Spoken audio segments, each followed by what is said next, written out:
नमस्कार दोस्तों, आज हम श्रावण मास महात्म का 8वां अध्याय पढ़ेंगे। वक्रतुंडे महाकाय सूर्यकोटि संप्रभ निर्विघ्नं कुरु मे देव सर्वकार्येषु सर्वदा। ये कथा बुद्ध तथा बृहस्पति व्रत की कथा है। भगवान शंकर बोले, सनत कुमार, अब मैं पाप ताप को हरने वाले बुद्ध तथा बृहस्पति के व्रत को कहूँगा, जिनको श्रद्धा व प्रेम के साथ करने से प्राणी को उत्तम सिद्धि की प्राप्ति होती है। ब्रह्मा जी ने चंद्रमा को ब्राह्मणों के राजासन पर अभिषिक्त किया था। किसी समय चंद्रमा ने भी बृहस्पति की तारा नामक स्त्री को देखा। वे संपूर्ण लक्षण संपन्न, उमड़ती जवानी युक्त, रमणीय रूप लावण्य संपन्न थी। चंद्रमा उस रूप की खान अत्यंत सुंदर तारा को देखकर मोहित हो काम के वश में हो गया और अपने घर रखकर चंद्रमा ने अपने बल से गुरु पत्नी का उपभोग किया। बहुत काल बीत कर जाने पर उसके यहाँ एक पुत्र हुआ, जिसका नाम बुध रखा और जो विद्वान, रूपवान तथा सर्व लक्षणों से युक्त था। बृहस्पति अपनी पत्नी की तलाश करते हुए चंद्रमा के यहाँ पहुँचे। उससे कहा, मेरी पत्नी मुझे वापस लौटा दो। तुमने गुरु पत्नी के साथ कैसे गमन किया? इस पाप से भला तुम्हारा किस प्रकार छुटकारा होगा? इस महापाप की और तुम्हारी बुद्धि किस प्रकार गई? अब तुम चुपचाप मेरी स्त्री को मुझे वापस लौटा दो और स्वयं प्रायश्चित करके पाप से रहित हो जाओ। यदि तुम इसे वापस नहीं लौटाओगे तो मैं इंद्र सभा में जाकर तुम्हारे इस पाप को कहूँगा। बृहस्पति के इस प्रकार कहने पर भी चंद्रमा ने तारा को नहीं लौटाया। तब बृहस्पति देव सभा में गए और वहाँ जाकर फरियाद की कि मेरी पत्नी को चंद्रमा ने अपहरण कर लिया है और वह मांगने पर भी मेरी पत्नी लौटा नहीं रहा है। हे इंद्र, आप देवराज हैं, अब चंद्रमा से कहकर मेरी पत्नी मुझे वापस दिलवा दीजिए, नहीं तो चंद्रमा ने जो पाप किया है वह आपको लगेगा।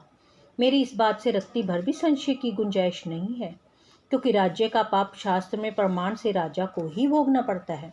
दुर्बल का बल राजा है, ऐसा पुराणों में कहा गया है। इंद्र ने चंद्रमा को बुलवाया और उससे कहा, हे चंद्र, गुरु बृहस्पति की पत्नी वापस लौटा दो। किसी दूसरे की पत्नी के साथ गमन करके जो पाप होता है, लेकिन गुरु की पत्नी के साथ गमन करना महापाप है। अतः हे चंद्रमा, तुम गुरु की पत्नी बिना विचारे ही वापस लौटा दो। देवराज इंद्र के वचन सुनकर चंद्रमा ने कहा, आपके आदेशानुसार मैं उनकी पत्नी उनको वापस लौटा देता हूँ, मगर मैं अपना पुत्र इनको बिल्कुल नहीं दूंगा, क्योंकि ये मेरा पुत्र है। चंद्रमा की इस बात से देवताओं के संशय पैदा हो गया। ये पुत्र किसका है, ये तो तारा ही ठीक ठीक बतला सकती है। उन्होंने बृहस्पति की पत्नी तारा को बुलाकर पूछा, हे कल्याणी, तुम सच सच कहो कि ये पुत्र किसका है, झूठ बिल्कुल नहीं बोलना। लज्जा से संपन्न तारा ने कहा, ये बालक चंद्रमा का औरस तथा बृहस्पति का क्षेत्रज पुत्र है। अब आप जिसको उचित समझें दे दीजिए। तारा की बात सुनकर देवताओं ने बालक बुध चंद्रमा को दे दिया। गुरु को दुखी देखकर देवताओं ने दोनों को वर दिया। चंद्रमा से कहा, हे चंद्र, तुम घर जाओ, ये पुत्र तुम्हारा है। चंद्रमा तथा बृहस्पति पुत्र ये ग्रह होगा। हे सुराचार्य, तुम और भी शुभ वर का ग्रहण करो। जो मेधावी दोनों को मिलकर एक साथ व्रत करेगा उसे सब सिद्धियों की प्राप्ति होगी। ये बिल्कुल सत्य है और इसमें रत्ती भर भी संशय की गुंजाइश नहीं है। भगवान सदाशिव के प्रिय मास श्रावण में जो लोग बुध और गुरुवार के दिन अर्चन करेंगे, उनके खजाने की अभिवृद्धि होगी और उसका क्षय नहीं होगा।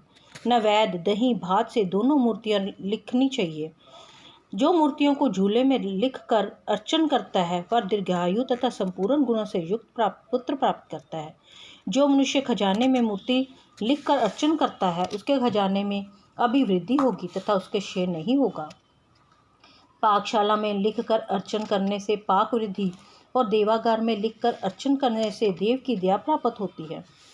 शयनागार में लिखकर अर्चन करने से स्त्री को वियोग कभी नहीं हो पाता। धान्य गृह में लिखकर अर्चन करने से धान्य की वृद्धि हो जाती है।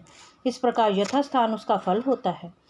7 वर्ष व्रत करके उद्यापन करना चाहिए। पहले दिन अधिवासन करके रात में जागरण करना चाहिए। सोने की मूर्ति बनवाकर विधि पूर्वक उसका अर्चन करना चाहिए। षोडशोपचार द्वारा अर्चन करना श्रेयस्कर है। बाद में हवन करना चाहिए। तिल घी तथा खीर प्रज्वलित अग्नि में देनी चाहिए। चिचड़ा तथा पीपल की समिधियाओं से हवन करके पूर्णाहुति डालनी चाहिए। मामा तथा भांजे को भोजन करवाकर अन्य ब्राह्मणों को भोजन करवाना चाहिए और स्वयं भी भोजन करना चाहिए। इस प्रकार 7 वर्ष तक व्रत करने वाला व्रती अपनी सब इच्छाओं को पूर्ण कर लेता है। जो विद्या की कामना करता है उसको विद्या की प्राप्ति हो जाती है। वह वेदों तथा शास्त्रों में मर्म जान लेता है। उसे बुद्ध ज्ञान एवं गुरुता प्रदान करते हैं। सनत कुमार ने भगवान सदाशिव से कहा, प्रभु, आपने जो मामा भांजे को भोजन करवाने के लिए कहा उसका क्या कारण है, कहिए। भगवान सदाशिव ने कहा, हे सनत कुमार, प्राचीन काल में एक मामा तथा उसका भांजा दोनों दरिद्र थे। एक दिन भोजन के लिए घूमते घूमते एक सुंदर नगर में जा निकले। उन्होंने श्रावण के महीने में उस नगर में प्रत्येक वार का व्रत करते हुए लोगों को देखा, लेकिन बुद्ध तथा गुरु का व्रत करते हुए किसी को नहीं देखा। उन मामा भांजे दोनों ने विचार किया कि सभी स्थानों पर सूर्य तथा अन्य वारों का व्रत होते देखा है, पर बुद्ध तथा गुरुवार का व्रत होते कहीं नहीं देखा है। क्योंकि ना हम दोनों इस व्रत को करें, ये अनुष्ठित व्रत है, इसे हम करेंगे, लेकिन विधि विधान ना जानने के कारण वे दोनों संशापन हो गए। तब उसी रात उन दोनों के स्वप्न में व्रत करने की विधि ज्ञात हो गई। उस विधि के अनुसार दोनों ने व्रत किया तो उनकी बड़ी भारी संपत्ति की प्राप्ति हुई और वे दोनों धन कुबेर को हो गए। उनका ऐश्वर्य दिनों दिन बढ़ता गया।